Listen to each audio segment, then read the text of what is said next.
Well, hi there. This is a snapping turtle, which is, with only the possible exception of gorillas, my favorite animal.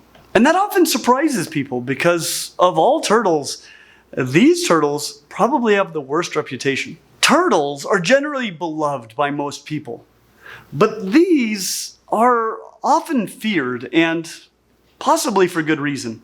They can bite hard, strike fast and from far away, unlike their cousins, the alligator snapping turtles, and are notoriously aggressive. And while most of that is true, I think we are all wrong about snapping turtles. And I have something to say, and more importantly, show you, that might change the way that we view snapping turtles forever. Today I've got something super exciting to talk to you about. Like you, I enjoy watching YouTube videos, but I really don't watch them all that often. Generally, I listen to them. And that's where my Raycon Everyday earbuds come in. These earbuds have been a genuine game changer for me. They've got an active, ergonomic design that fits perfectly into any ear. I mean, unless you're like an earless seal. So even after hours of wearing them, they're still comfy. A lot of times I forget I've got them in. And the sound quality, it's amazing. I don't know how it could be any better. Raycon's everyday earbuds now also feature active noise cancellation, which is perfect when I need to focus on my work, which often happens because there's a lot going on here at the Reptile Room. Plus they have multi-point connectivity, which allows me to pair them with multiple devices at the same time, which is super convenient. And check out all these colors. Of course, my personal favorite is the carbon black, but they come in so many vibrant options that they'll match pretty much any style. And these earbuds, they stay put no matter what. Jumping, running, even running around and herping, they don't budge. And the battery life is truly, it's amazing. It really is. They last up to 32 hours with the charging case, and like if you have them, they're totally dead, and you just need to get out there, you can get 90 minutes of listening time with just a 10-minute charge. How cool is that? So whether you're out having adventures or just chilling at home, Raycon's everyday earbuds are a must-have. Click the link in the description or go to buyraycon.com/Clint to get 20 to 40% off of your Raycon purchase, plus free shipping. Let me know which color you choose, and happy listening. So once again, that's buyraycon.com/Clint to get 20 to 40% off. Thank you, Raycon, for sponsoring today's video. Now, where were we?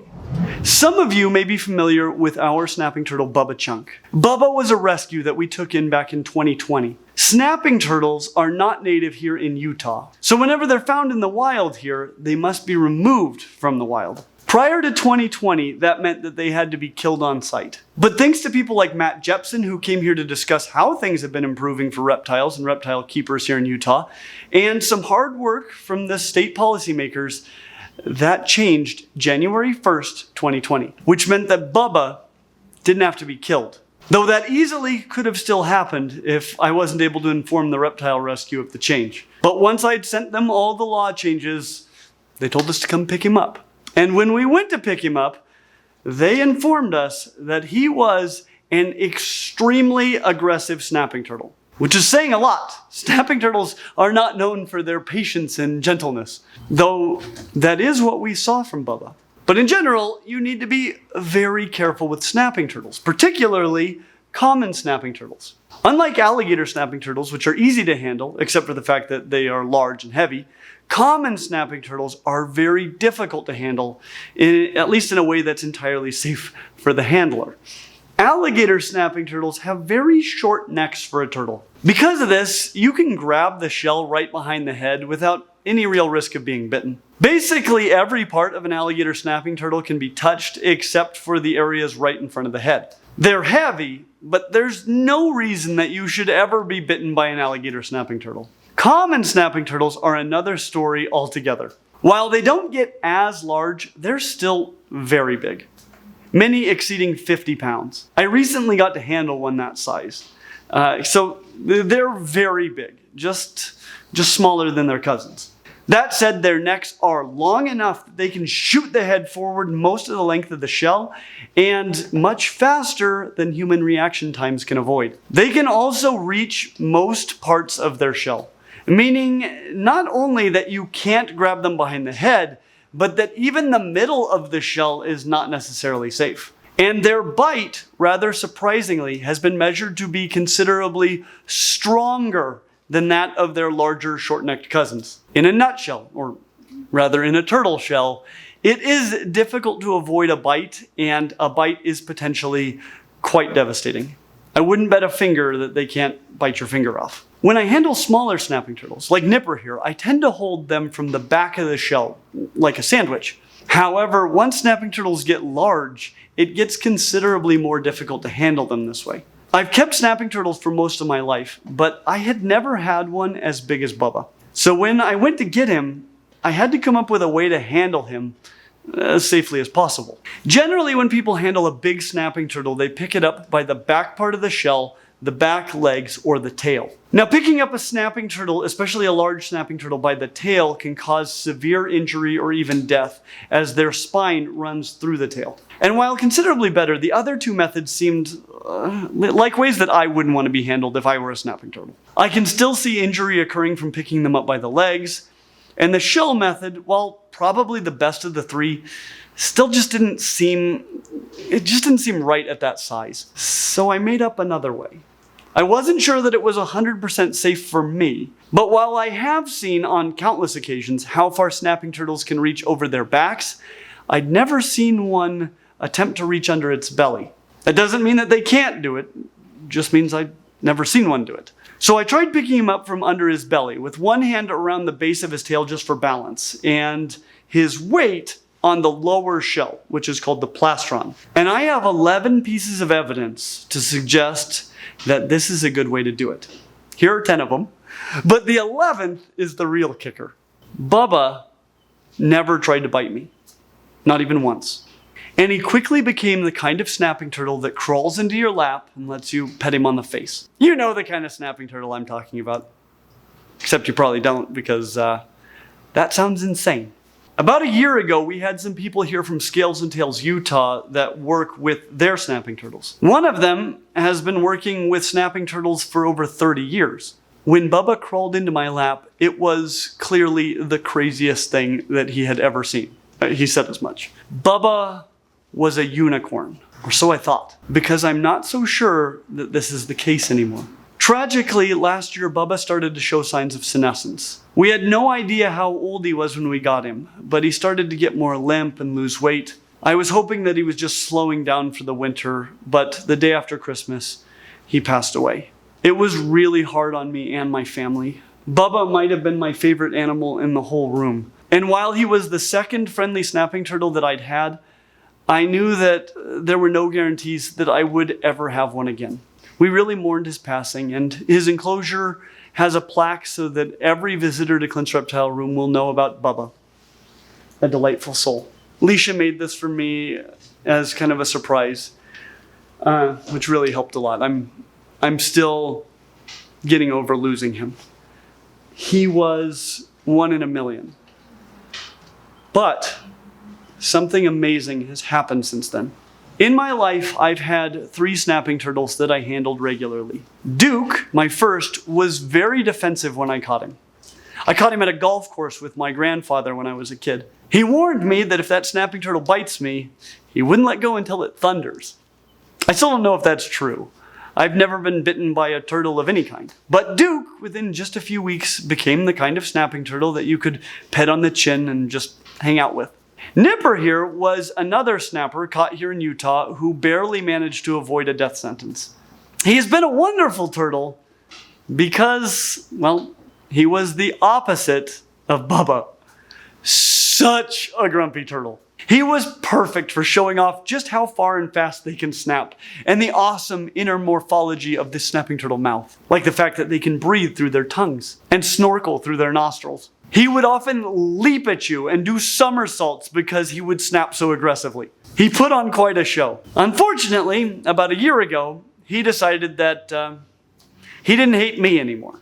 He still hated everyone else, but if we were going to show off his abilities, somebody else had to do it.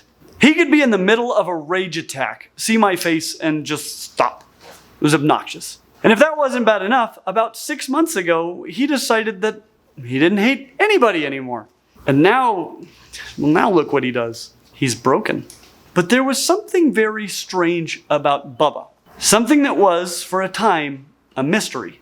If you remember, the rescue told us that this unicorn of a turtle was not only not friendly, he was a very aggressive snapping turtle. And yet we saw no signs of that aggression whatsoever. Frankly, it was concerning. Somewhere in this apparent puppy dog of a turtle was a monster. We just didn't know what would cause it to come out. And the mystery was solved the day that Joseph Carter the Mink Man came over. He picked up Bubba, and immediately Bubba turned into the monster that we had heard about but had never seen. So what was the difference? As far as I can tell, just one thing: the way that he picked him up by the back part of the shell. Probably the safest for the turtle of the 3 common handling techniques, but Bubba hated it. Which really made me wonder, was Bubba a unicorn? Or was he just the way that snapping turtles are if you handle them in a way that they don't hate? I've wanted to go into the wild in their native range to handle as many large snapping turtles as I can and see what happens. If you'd like to see that happen, please consider supporting us on Patreon. But recently I had an opportunity that was possibly the next best thing. Great Basin Serpentarium had 2 large snapping turtles that needed homes.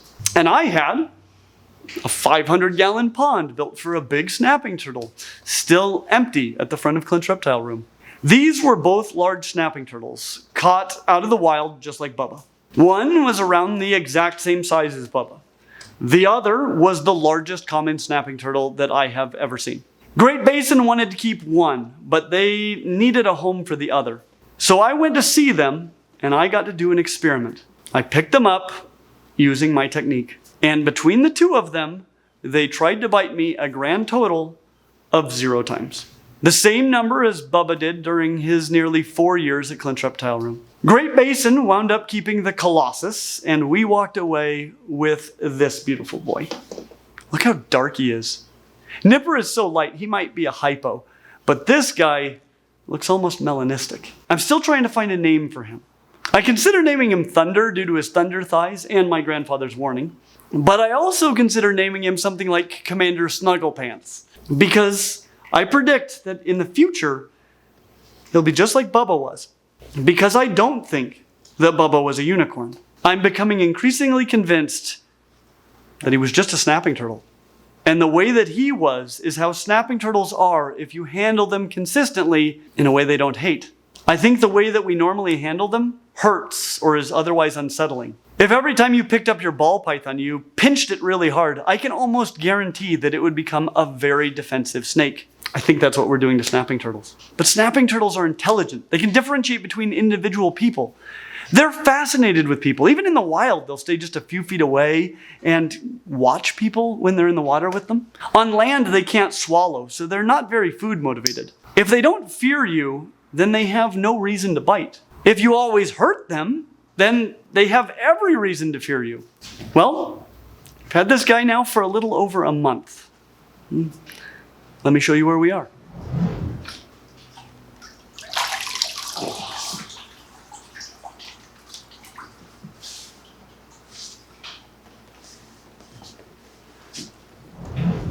Now, I spent an entire year feeling out Bubba Chunk. He seemed like he was nice, but the consequences of being wrong about that were going to be terrifying.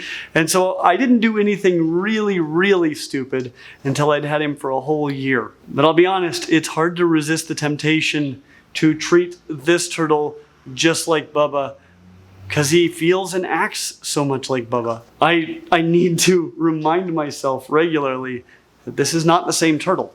There is very real danger here. He could hurt me very badly. And I have to accept that risk if I'm going to interact with him this way. And it's not necessary to handle a snapping turtle in this way, but it is a very special experience. And I think it demonstrates snapping turtles are just not what we think they are. My sample size is small, but of the 4 snapping turtles that I've handled consistently in my life, counting this one, which I've probably only handled a dozen times or so, all 4 of them turned into sweethearts because we've been totally wrong about them. But what do you think? As always, like and subscribe. We hope to see you real soon. And I'm sure there are examples of this, but I've never heard of anybody being bitten by a snapping turtle in the water. Even the people that noodle for them with their feet and go and just pluck them up out of the water. Yeah! I don't see them getting bitten. Well, yes. What I heard Clint say was that he wants to go toe noodling in the wild. Yeah! Let's do it. How can we make toe noodling a reality for Clint's reptiles?